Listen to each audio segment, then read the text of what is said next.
Okay, so in your organization, what is the process you follow to deploy the Spring Boot application?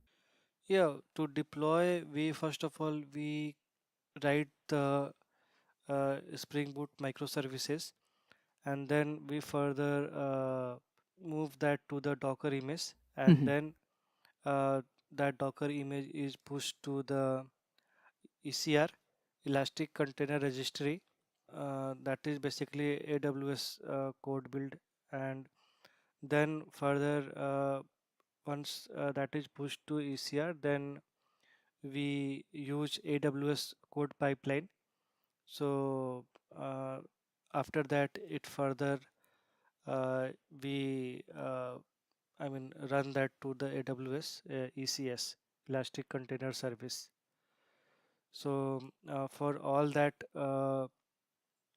Docker and pushing to the Elastic Container Registry, we write a YAML file, and using that YAML file, we write all the steps need to be performed, and all these things happens automatically. So yeah, so this is the process we are following. Okay, okay, okay. So you know exceptions, right?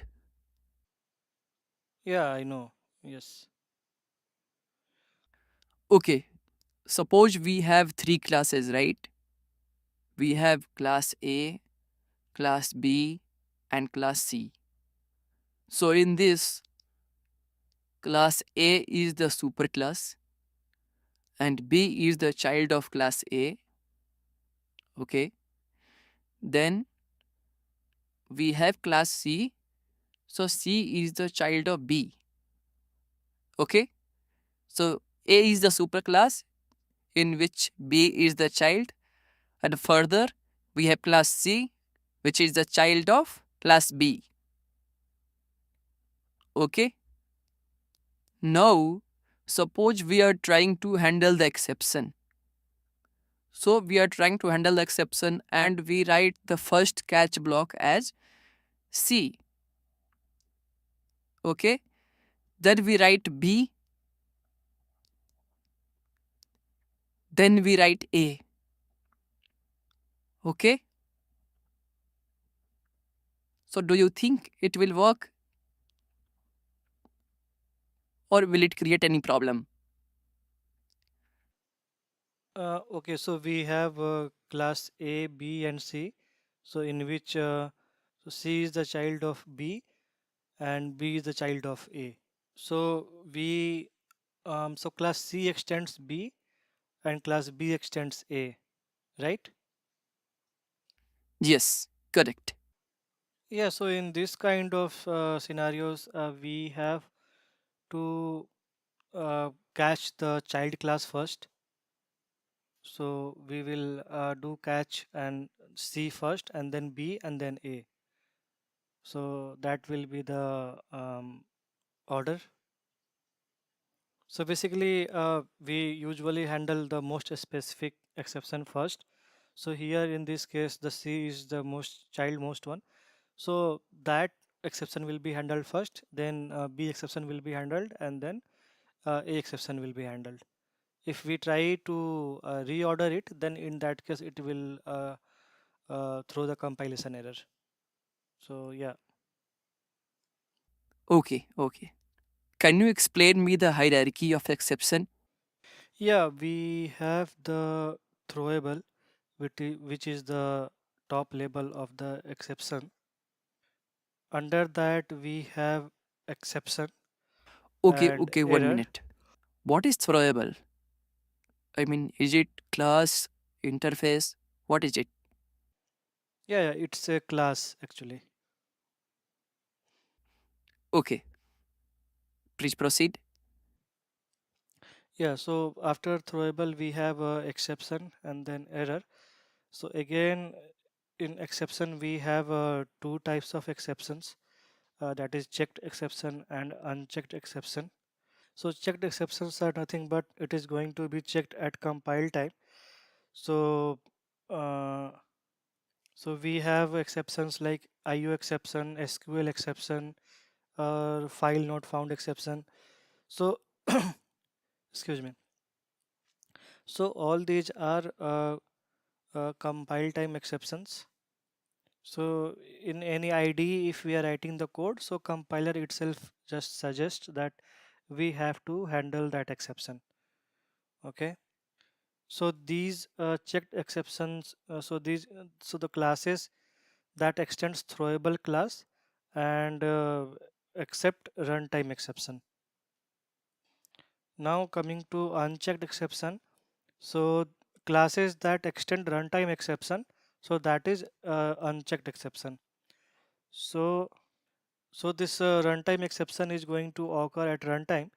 So for example, we divide any number by 0. So arithmetic exception. So all that happens at runtime. Again, we have array out of bound exception, null pointer exception, then concurrent modification exception. Uh, so all these are all these comes under the unchecked exception. So then we have error. So that is an irrecoverable situation. So that we have no control on that. So that is mostly like that out of memory exception, a stack overflow exception.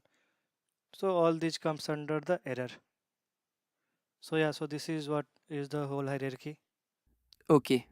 So suppose any error happens in the finally block. Okay. So what happens in that situation?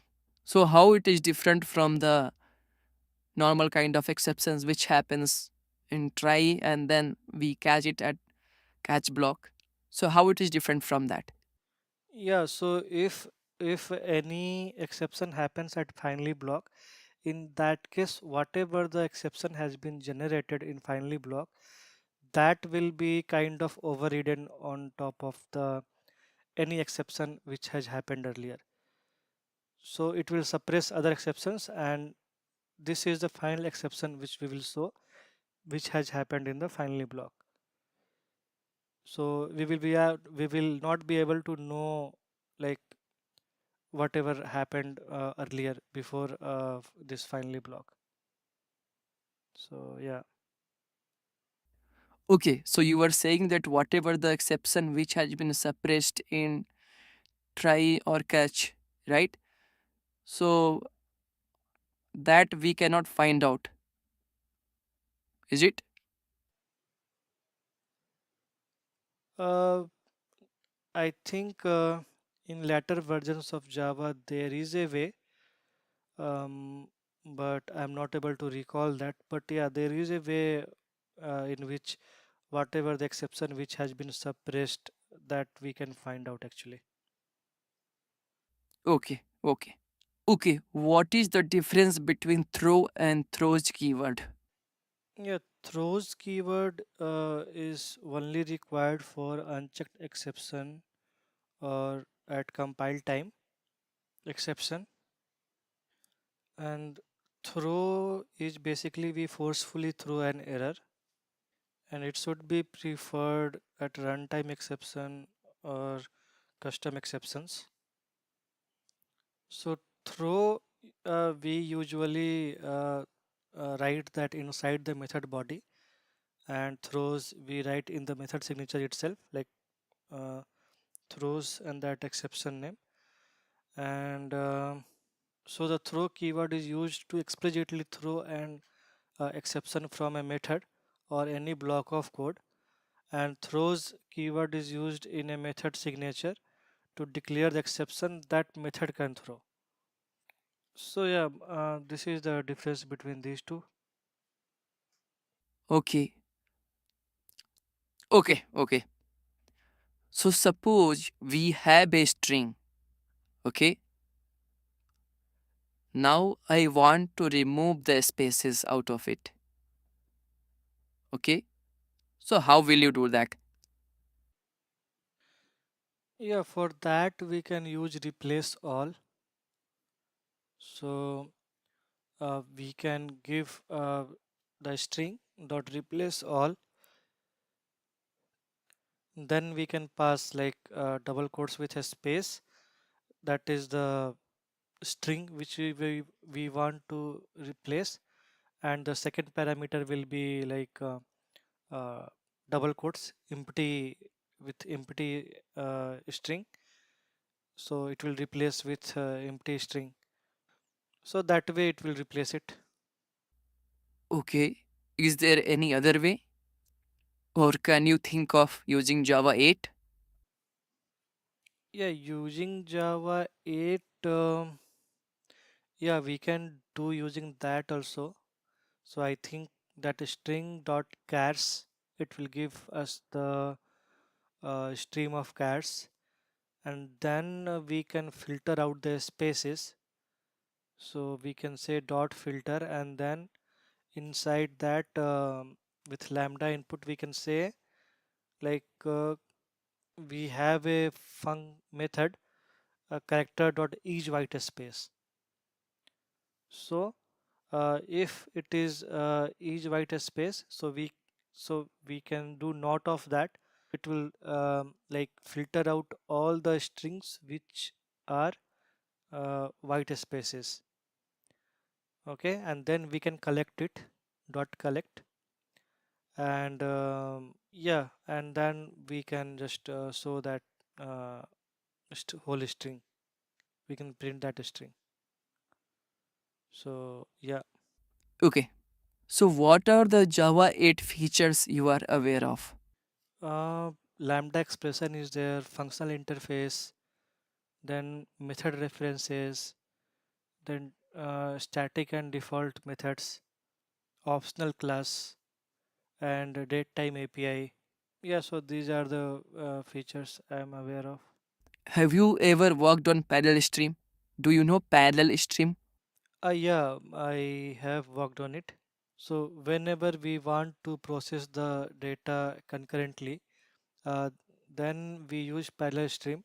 So suppose the order of processing is not important for us, and we just want to process we just want to process it as much as faster. In that case, we can go with the parallel stream.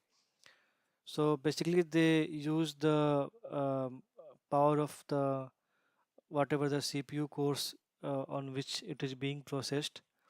So because of that, it processes the things very much faster in case of large data sets.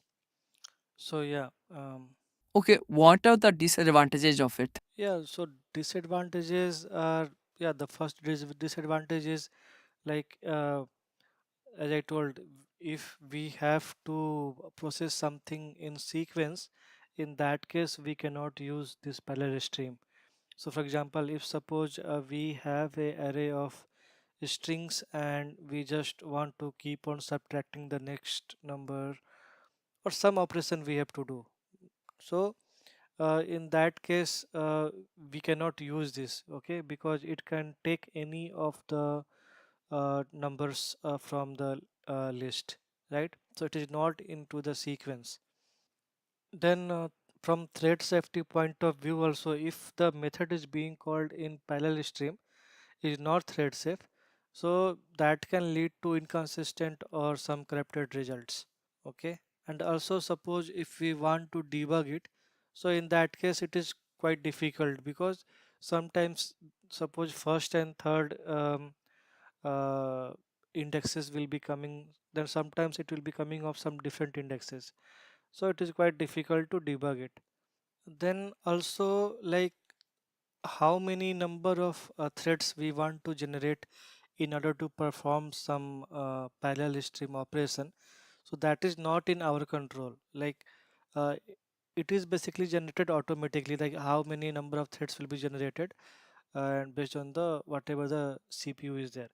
So it whatever the CPU cores are there. Now this is not always the ideal situation, and this is not always the ideal like for the query processing. So sometimes we want to do our own way of number of threads we want, so that is not possible. So that control we don't have. So yeah, so these are the challenges we have with this. Okay, okay. So in Java 8, why static and default methods were introduced? Yeah, static method basically in interface it cannot be changed by the class implementing that. So basically it cannot be overridden, and the default method provides one dummy implementation, and the whatever the class is which is implementing that interface, they have the option to either implement either override that method or not. Now it's why it was introduced means, so suppose in an organization we have some application which has lots of many classes or other interfaces, and they all are suppose those classes are overriding any a specific interface, and we we might have the situation when we want all the classes to implement any a specific method, and that is the reason, we can, instead of individually going to all the classes and adding that method is a big burden, right? And instead of that we can simply add that method to the functional interface, and further we can use it. Now again we can have the another scenario in which we simply we want to use the dummy implementation of the existing method what we have. So suppose some method has been defined in the functional interface, and we want to use that across the classes, and few of the classes they want to override it. So we can simply use this default methods, right? So these are the two scenarios and challenges which were earlier before Java 8, and these were resolved. So yeah. Okay. So what are the main advantages of Java 8 Stream API? Yeah, there are various advantages. The main purpose of introducing was the functional way of programming, and like code usability can be achieved using that, and even the code readability as well. And also we can reduce the boilerplate code using the Stream API. Then it provides various convenient operations like filter, map, reduce, collect, right? So that is very easy to use and very handy. Also, stream are lazy evaluated. As long as we don't write the terminal operations, it is not evaluated until we write that. So the optimization is very high, we can say, using the because of this, and it improves the performance, especially whenever we have the large data sets. And then, as we discussed earlier, like we have parallel processing support as well, right? So it can again perform some operations very much in faster way compared to the traditional way. Then also the Stream API uses generics, so that ensures type safety during the data processing. So this ultimately helps finding out the errors at compile time rather than the runtime. So yeah, so these are the advantages we have using Stream. Okay. Have you come across serial version UID? Have you ever used it? Yeah, I have used it. So mostly we use it inside the bean classes. Okay. So why we use that? What is the purpose of it? Yeah, so basically we use it while serialization and deserialization. So this is kind of unique identifier, and it is I think a static and final, so that we declare there. So main purpose of this to serialize an object, and whenever that is going to be deserialized, then it should be makes it just makes sure that it is the same object class which was serialized. So if a class definition changes, suppose any fields are being added or removed, or any methods are getting modified, then in that case serial version UID also should be changed. So because of this, it helps that an object serialized with an older version of the class is not serialized with the newer version, and that might not be compatible also, right? So just to track all these things, we use this serial version UID. Okay. Okay. Is hash map synchronized? No, hash map is not synchronized. Okay. So suppose if I want to use hash map as synchronized, so how can I achieve that? Yeah, we can, if we want the synchronized version, we can use concurrent hash map for that. Okay. But I don't want to use concurrent hash map. I want to make the hash map itself as synchronized. So how can I do that? Uh, for that, um, the collections has one method, I think, some synchronized map. So we can use that. So basically, yeah. So collections dot synchronized map, we can use that method that wraps the hash map and provides synchronized access of it. Okay. Now, as you told me, right, there are two ways now, right? One is using concurrent hash map, as you told, and another one is using the synchronized method. So we have two ways to achieve the synchronization over map, right? Now, in which scenario I should go with the concurrent hash map, and in which scenario I should go with the synchronized map? Yeah, I think concurrent hash map um, has high concurrency level. So it supports multiple concurrent read writes operations. So in that case, we should go with the concurrent hash map. So basically, whenever the read write happens, so that happens on a single bucket.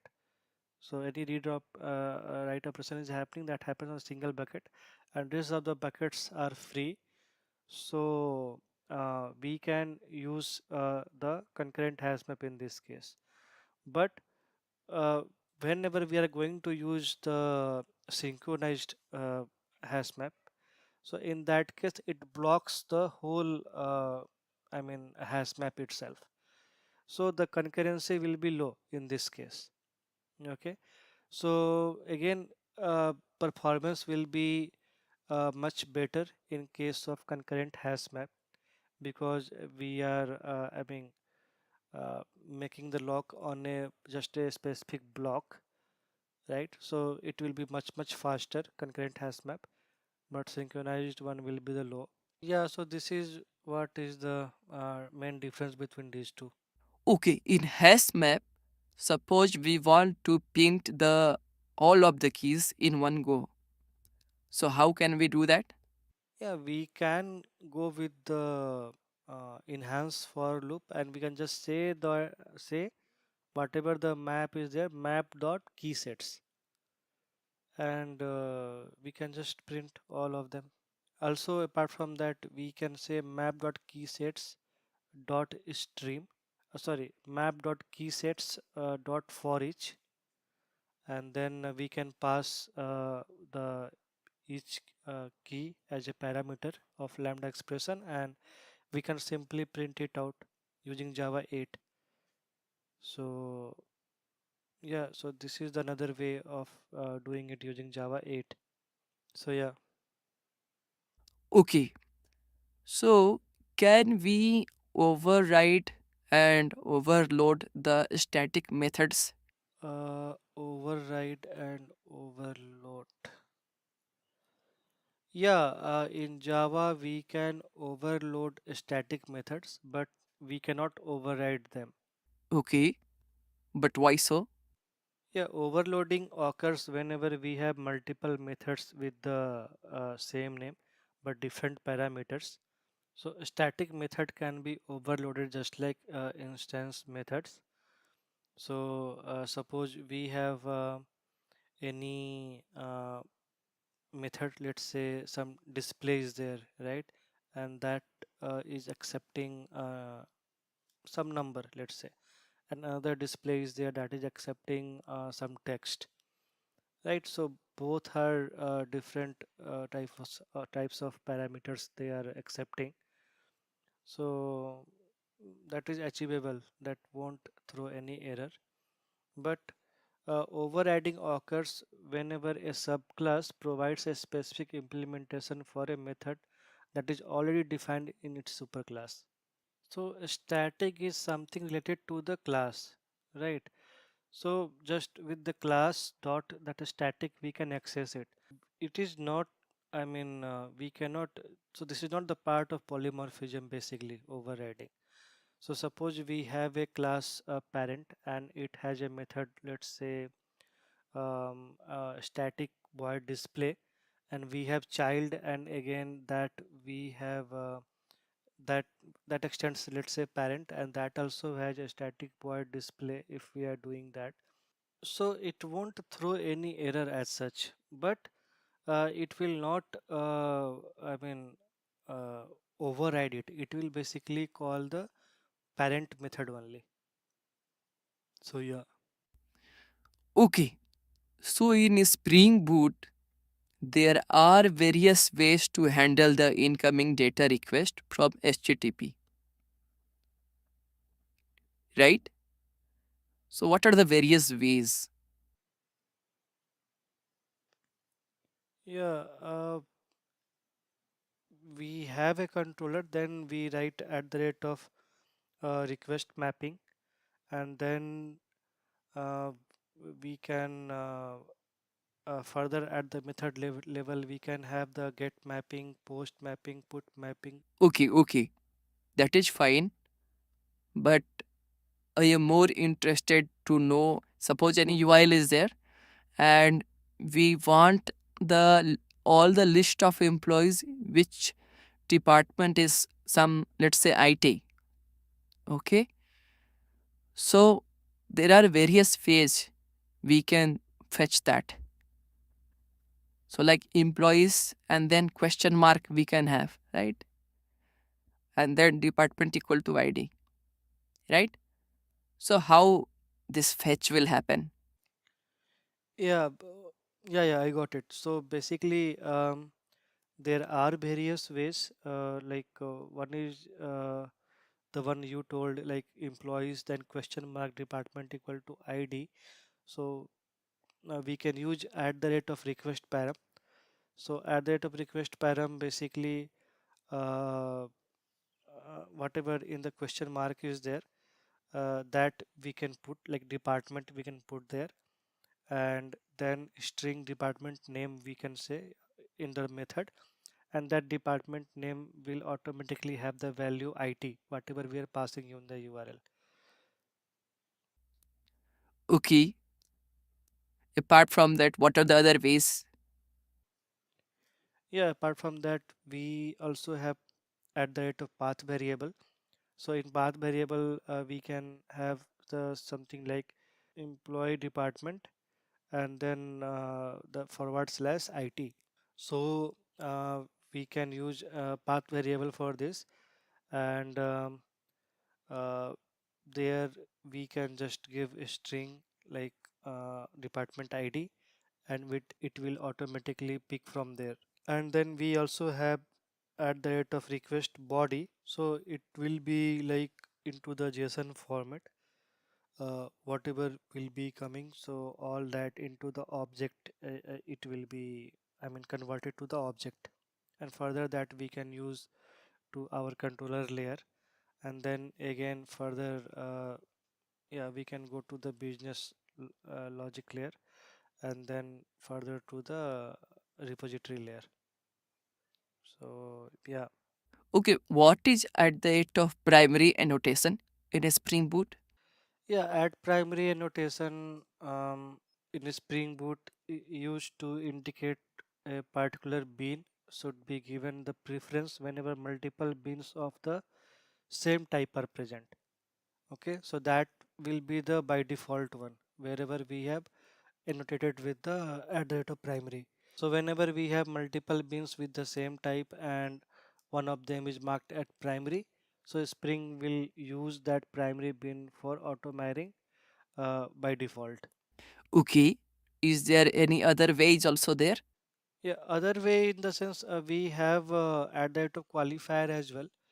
So if we want to use a specific bean when multiple are present, so we can also use at the rate of qualifier. So yeah, that is the another way. Okay, okay. So suppose in Spring Boot application, wherever we have our main Spring application dot run method, so we also have some of the classes outside of that package wherever we have this main. So I want container to create the bean out of those classes as well. Okay, so how that can be done? Yeah, so for that, I think we can use at the rate of component as scan, and we can give the base packages. That package then we can give from wherever we want the classes to be included as part of bean. Mhm. So yeah, so we can use add component as scan base packages. Okay, okay, okay. What is actuator in Spring Boot?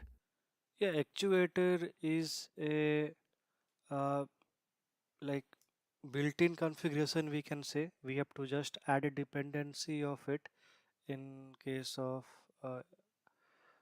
let's say if we have Maven then in pom.xml. So basically we use this to see the health and various other aspects of the application, like we have environment properties, metrics and all. Okay, what are the default endpoints of it? A default, yeah, so there are few default endpoints, health and info. I think they are the open endpoints by default. However, we can change its behavior, like we can secure that as well if we want.